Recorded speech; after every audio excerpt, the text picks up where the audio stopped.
Hello, good morning sa lahat ng mga idol. Iyan ako. Dito ako sa loob ng tindahan. Tinan mo yung ginawa ng asawa ko sa kanyang tricycle. Ayan, hinarap na niya dito sa pinto para pag tinda niya naka-dire-diretso na siya. Ayan, siguro ito yung ginawa niya kagabi.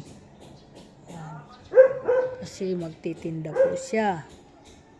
Mga guys, isang good morning na maganda ngayong umaga, medyo malamig.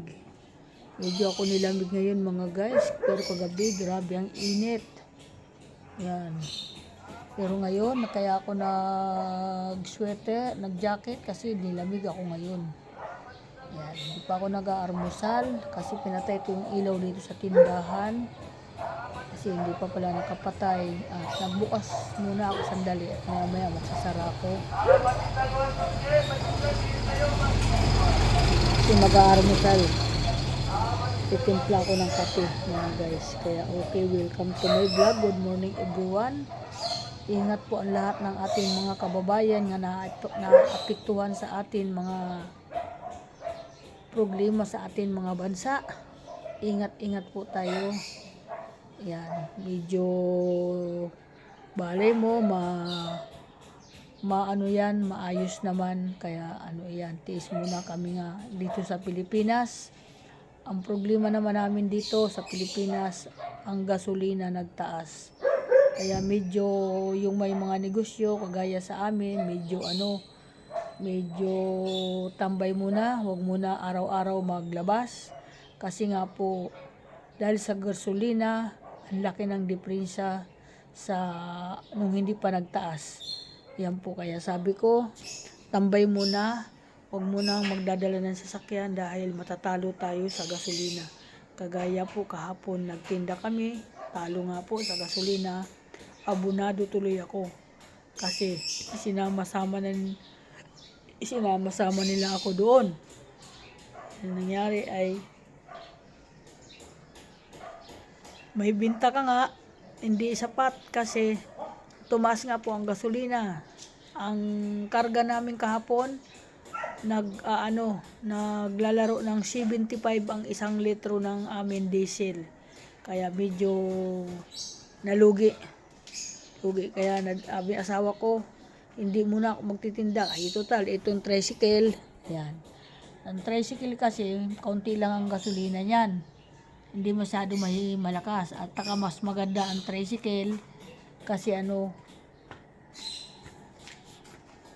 napapasok niya sa mga sa mga maliliit na kalsada. Ay ang sasakyan hindi basta-basta nakakapasok. Kaya mas maganda pa din daw sabi niya ang naka-tricycle. Okay. Buti na lang mga guys, may tricycle siya, kung hindi nako.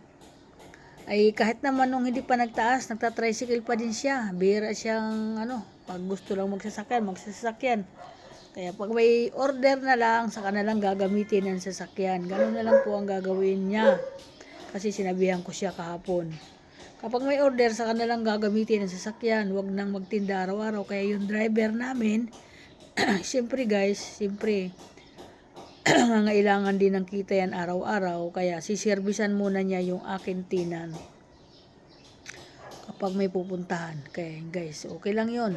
Kasi andyan naman ang Panginoon para tumulong kung paano ang diskarte. Kita mo yung driver namin, tinulungan kung paano ang diskarte.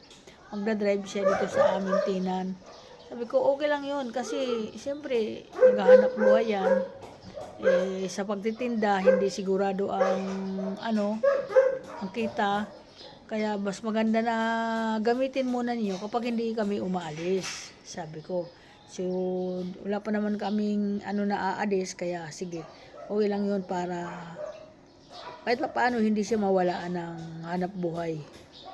Ayan lang po, maraming salamat, welcome to my vlog. Masasabi ko lang po sa ibang bansa, yung mga nagkakagulo, ingat po ang lahat ng amin dyan, mga kamag-anak, sa lahat po, lalo Israel, ingat po dyan.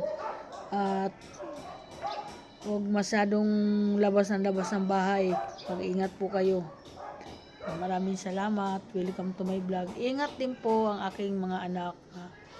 Yan, hindi ko alam kung sana ngayon nagpupunta kasi hindi naman kami magkakasama. Iba-iba na ang pinupuntahan namin. Ang pinupuntahan nila. Kaya ayan, ingat din kayo kung saan kayo nagpupunta sa lahat. Ayan. Mainit din ang panahon, lalo na sa tanghali. Kay Mel, yung may mga high blood dyan.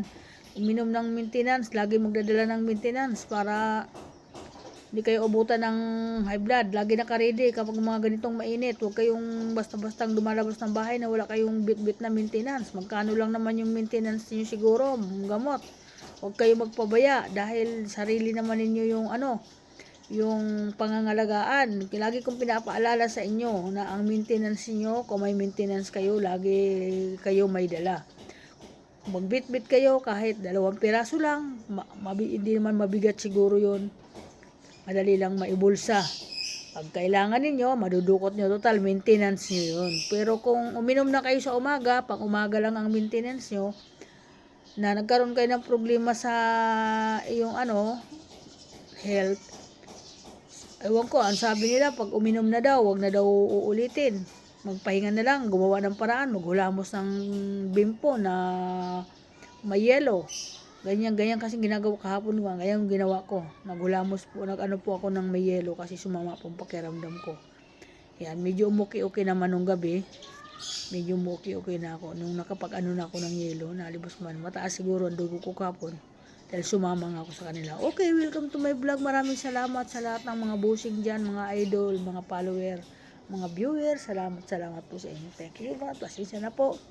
Hindi masyado nakakapag-update ng content si Nanay Linda kasi sa busy po ako. Dami kong ginagawa. Minsan sumasama ang pakiramdam ko. Thank you so much. Bye-bye.